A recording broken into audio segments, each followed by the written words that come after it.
The Israeli military struck multiple high-value sites across Iran, including the main nuclear enrichment facility in Natanz, as well as locations associated with Iran's ballistic missile program. Now, Netanyahu claimed that the strike also targeted key nuclear scientists, describing the offensive as aimed at what was termed at the heart of Iran's nuclear and missile ambitions. The attack have plunged the region into renewed uncertainty, with fears of a broader conflict looming. Iran has yet to officially respond, but observers warn that retaliation is likely, raising the specter of regional war. In Washington, U.S. Secretary of State Marco Rubio emphasized that the United States has no involvement in the strike.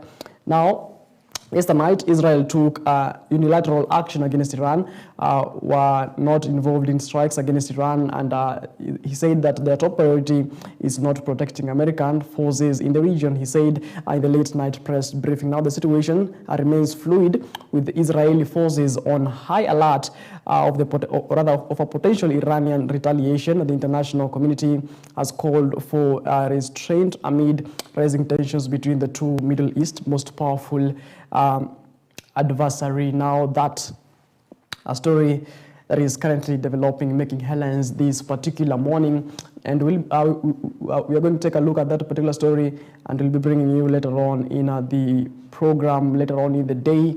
Now, moving on back to the country. What's making headlines in the country, that is, Inspector General of Police Douglas Kanja appeared before the Senate for the second consecutive day yesterday to respond to growing concern and questions surrounding the controversial death of 31-year-old Albert Ojwang, who died while in police custody at the Nairobi police station. Ojwang, a resident of Homa Bay County, was reportedly arrested at his home under unclear circumstances and transported to Nairobi. Within just 24 hours of being detained, he was found dead in a police cell, raising serious questions about police conduct and detainee safety. During his appearance before the Senate, IG Kanja had gave a detailed chronology of events leading up to the Ojwang's death.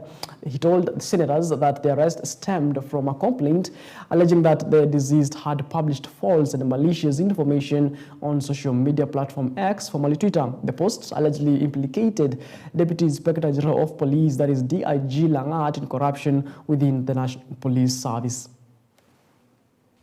The investigating team wrote a letter to the Ethics and the Anti-Corruption Commission, EACC, to confirm whether Mr. Eliud Langat was under any investigation. Similarly, a request was made to the Communications Authority of Kenya, that is the CAK, in writing to provide registration details and to preserve posts associated with the X account handle, that is Pixel Pioneer, account name Pixel Pioneer. On 4th June 2025, the CAK responded confirming that the handle Twitter Pixel Pioneer was active and had 13.4 thousand 400 followers. On 5th June 2025, the EACC responded in writing confirming that Mr. Eliud Langat was not under any investigations by the Commission. On the same day, the investigating team requested for additional information from CAK regarding another X account handle at Kevin Moyecheles, account name Kevin Moyecheles. The CAK responded with the registered details and relevant posts of the account. Following the evidence analysis, the investigating team concluded that, number one, the EACC had not initiated any investigations against Mr. Langat, contrary to the social media claims. Number two, the CAK reports linked the posts directly to the identified suspects.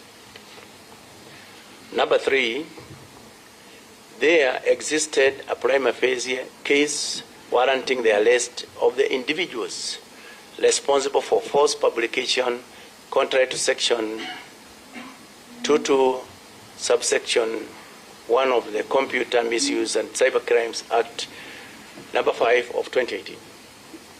On 5th June 2025, the investigating team traveled to Kisii County and reported to Kenyenya Police Station. Had booked themselves by the OB number 23/05/06/2025 at 12:55 hours. They were assisted by Police Constable W. Fannis, who was nominated by the Sub-County Criminal Investigations Officer to accompany the team.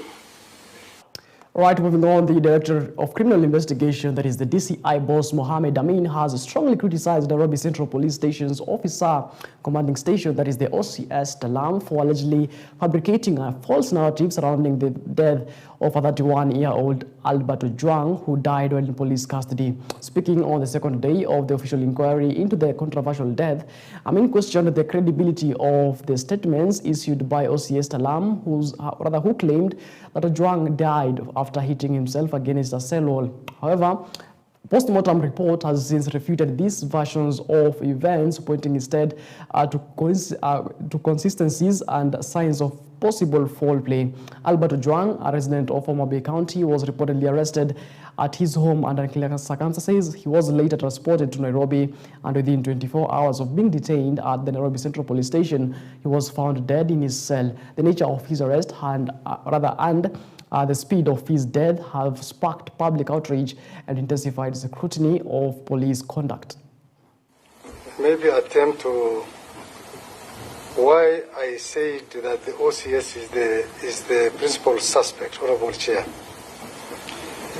The allegation of the deceased Albert banging his head on the wall came from Central Police Station, and he is the officer commanding Central Police Station.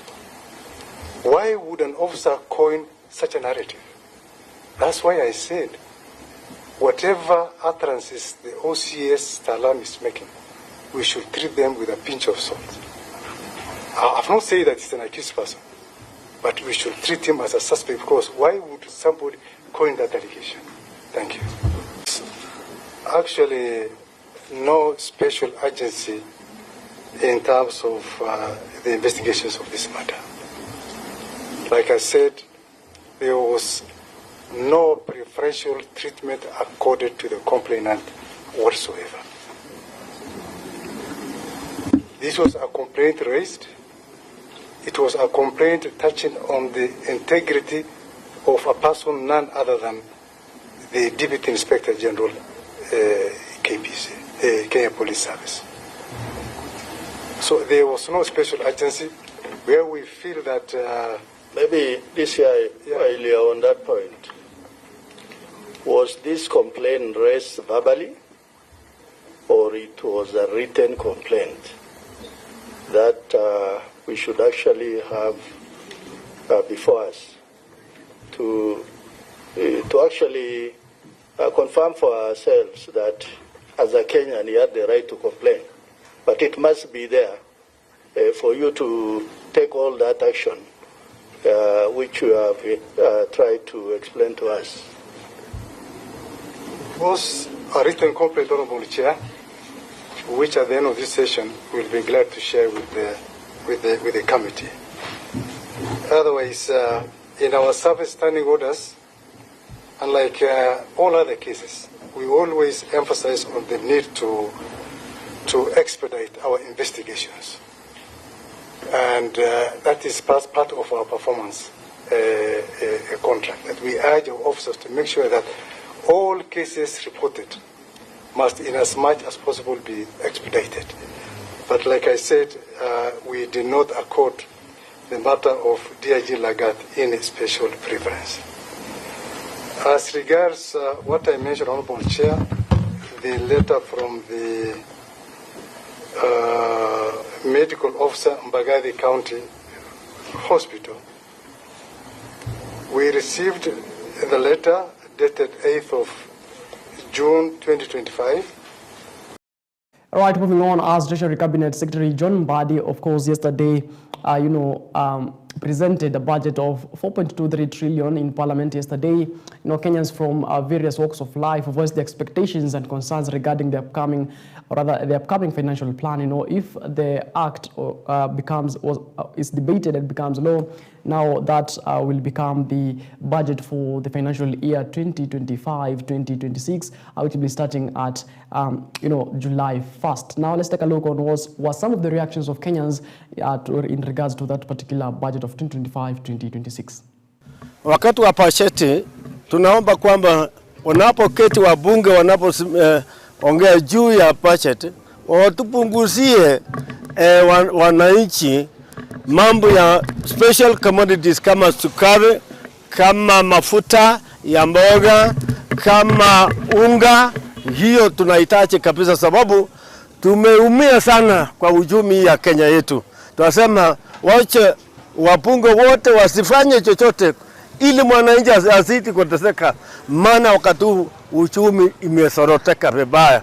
Kwa hivyo wananchi kile kwa Kiingereza kinaitwa hand from mouth, wanaleta tu ile ndogo wamepata wanaweka, hakuna chenye wanaweka. Kwa hivyo tunasi kama wakazi wa Kericho, Bureti sub-county kwamba unapoketi kesho kuongea juu ya bajeti usiongeze special commodities kwa wananchi. My name's Langat Gideon, and I want to weigh in a little bit about the budget yet to be read. And I would like to ask the government to consider us the young generation, the youths. They should not tax everything, because some of us are still struggling to make ends meet. And given that maybe some mistakes were done in the past by some regimes, it should not take only one generation to offset all the burden. It should be distributed all over. The coming generation also should bear the burden. So I think that is my views, and also we appreciate what the president is doing, but to go easy on us. Yes, my name is Yagon Kapkorir. I'm a resident of Bureti and a legal practitioner. Now, concerning the proposed budget, personally, I'm not happy about it. Why? Because a lot of issues, the corruption issues, has not been addressed, and you realize that the budget is skyrocketing every year, every financial year. As of now, it is standing at around 4.2 trillion actually, and you realize that's a lot of money. Most of the citizens are being overtaxed, so that we fund these budgets. You realize everyone now has been taxed to the last coin, and there is no substantial developments that we are seeing. Actually, the focus, I've seen the focus is on agriculture, on the issue of digital economy and affordable housing. But you realize you cannot stay in an house without electricity, without water, and all those other utilities, which again you must pocket from your pocket, and there is no salary or money to be funded. So basically I'm not happy about it. Thank you. But then overtaxing people, you tax what is not available. Salaries have been taxed to the last coin. The wakulima and the small wananchis hawana pesa. So I believe we should not overtax. All right, moving on to matters health, and the Ministry of Health is urging parents whose children missed out on the BCG and polio vaccines over the past 6 months to take immediate action following the arrival of the new vaccine consignments in the country. Speaking during a press conference on Thursday morning, Health Cabinet Secretary Edin Duale announced that Kenya has received 3 million doses of BCG vaccine used primarily to protect against tuberculosis and 3.2 million doses of the oral polio vaccine. The delivery, I said, marks a significant boost to the country's national immunization program. The shortage had sparked alarm across several counties, with many health facilities reporting critical gaps in newborn immunization, placing vulnerable infants at risk. These vaccines are administered at birth and are crucial in preventing diseases like TB and polio, which can cause long-term disabilities or even death. the National Treasury and ourselves, we have agreed in principle that certain budget lines, including vaccines and immunization programs, will never again be subjected to budget harmonization and rationalization and supplementaries. That we have an assurance from the CS National Treasurer and his team. So that never again we will have some delays in terms of resources. We must always keep the Kenyan child safe by giving him the right vaccine at the right time in whatever location that child is within our 47. To all our parents and guardians, I strongly urge you to take your children to the nearest health facility for any missed or upcoming vaccination. These vaccines are now available, and it is a time to ensure every child is protected against deadly but preventable diseases. I call on all our parents and guardians to remain always vigilant and to be the first line of public health reporting. If you notice any vaccine stockouts, service delays, and challenges at your local facility, please report them immediately to your health authorities. Your voice will always help us act fast and serve you better. Right, it is exactly 33 minutes past the top of the hour. That's what we take a short breather here on the program. We'll be back in just a bit.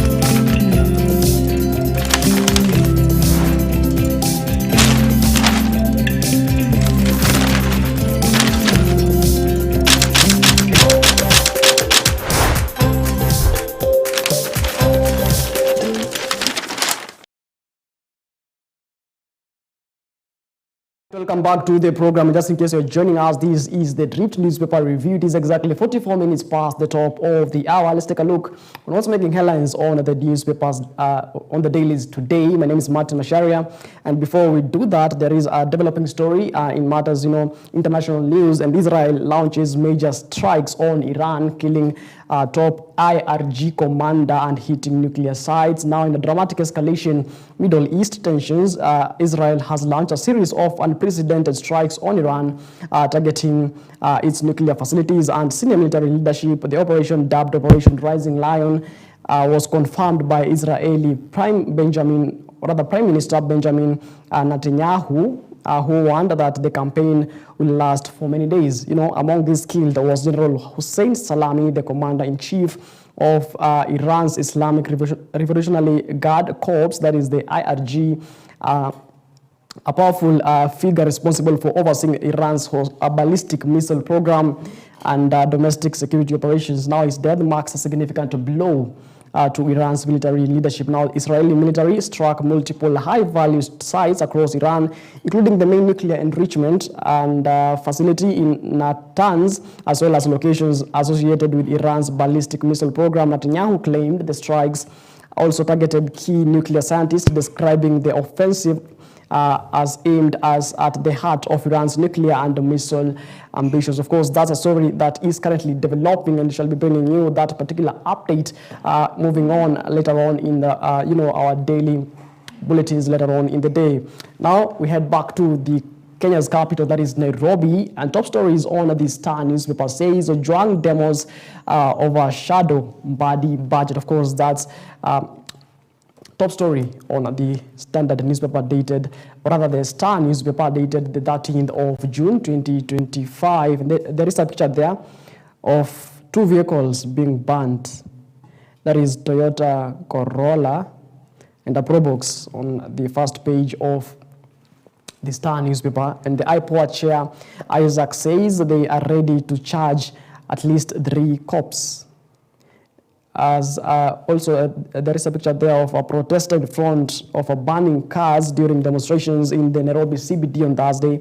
Demonstrations carry a portrait of DIG Eliud Lagat as they protest the murder of Albert Ojwang. Treasury CS John Badi arrives to present the 2025-2026 budget. That is also a picture right there on the Star newspaper front page. Badi reads the budget of the chambers, or rather in the chambers, of course. That's also a picture right there on the Standard newspaper. Let's take a look on what's orchestrated during yesterday's demonstrations on page 1 of the Star newspaper. And the things are getting stricter for Deputy Inspector General of Police Eliud Lagat over the murder of Albert Ojwang, with an arrest in the offing. Now, for the first time, the Independent Policing Oversight Authority revealed that they will summon Lagat to provide critical testimony in connection with Ojwang's horrendous torture and eventual murder.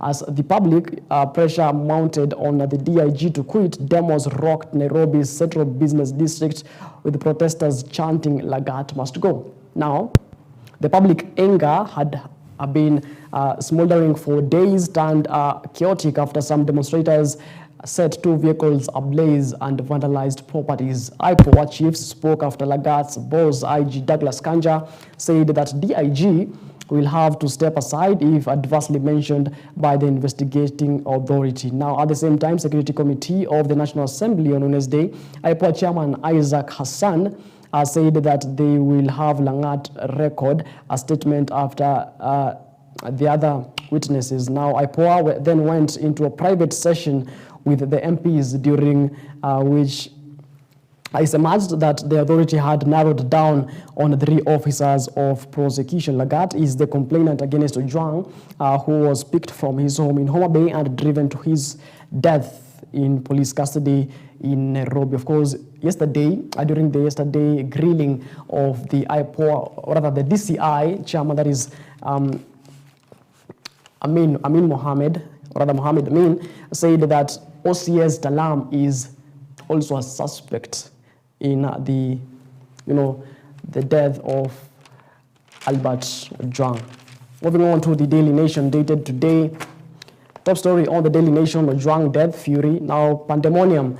The murder of Albert Ojwang in the police custody snowballed into national security nightmare yesterday, with Nairobi city center plunged into an orgy of violence. The violent protest that saw some people injured and vehicles torched coincided with the morning appearance in Parliament by security chiefs and overshadowed Treasury Cabinet Secretary John Badi maiden budget speech in the afternoon. Of course, that story on page 2, 3, 4, and 5 of the Daily Nation. There is a picture there of young Kenyans dubbing themselves as Gen Z, with, of course, a flag. Let's take a look at that particular story on, page 2, 3, 4, and 5 of the Daily Nation. And the second page of the Daily Nation, actually, there are pictures. There is a picture there of Inspector General of Police Douglas Kanja before the National Assembly Committee on International Security yesterday at County Hall in Nairobi. A protester displaying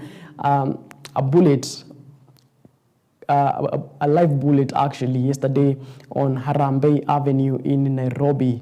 Also, there is a picture there of demonstrators on Harambee Avenue during a protest to demand justice over the death of Albert Ojwang, who died in police custody last weekend.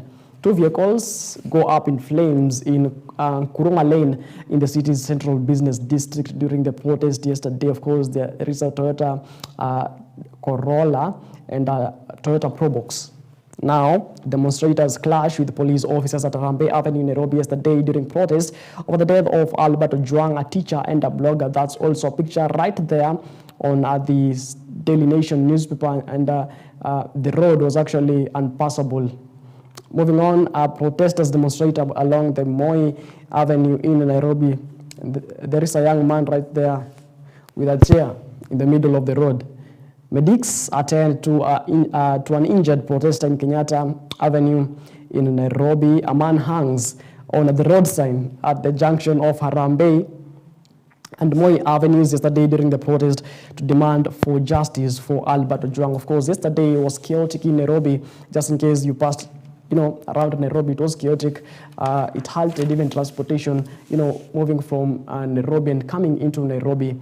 Now, growing calls to apprehend the killers of teacher murdered in police custody snowballed in a national security crisis yesterday that plunged in Nairobi city center into hours of chaos. Now, the violent protest saw 2 vehicles torched, and tensions following the killing of Albert Ojwang boiled over coincided with the morning appearance in Parliament of security chiefs for the second day of the murder. Now, clashes between protesters and police also overshadowed the reading of the budget in Parliament in the afternoon by the National Treasury Cabinet Secretary John Mbadi in his debut presentation since his appointment to cabinet last year. Bursts of gunfire echoed across the city with clouds of tear gas rising towards the cloudy skyline as Mr. Mbadi read his speech to a house that had many empty seats, perhaps the violence forcing most MPs to stay away given their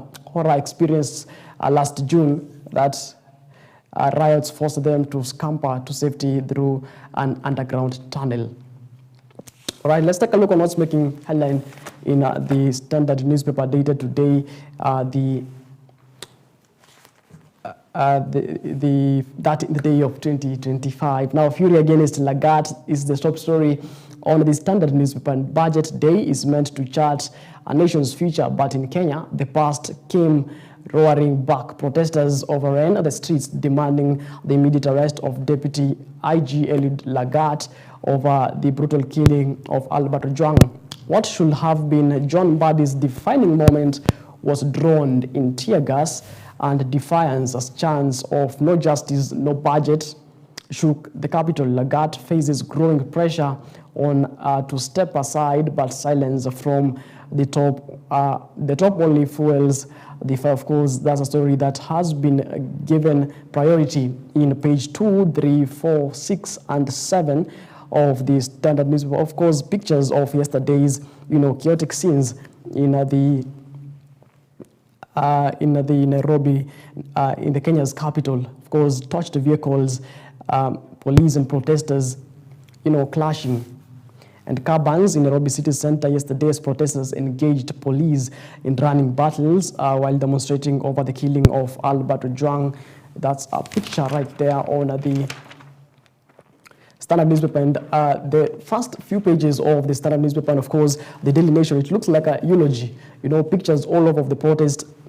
Of course, protesters demanding justice for the slain Albert Ojwang, who was killed, of course, in the police custody in a Central Police Station, was drawn from Homa Bay County to Nairobi County, where he was allegedly killed.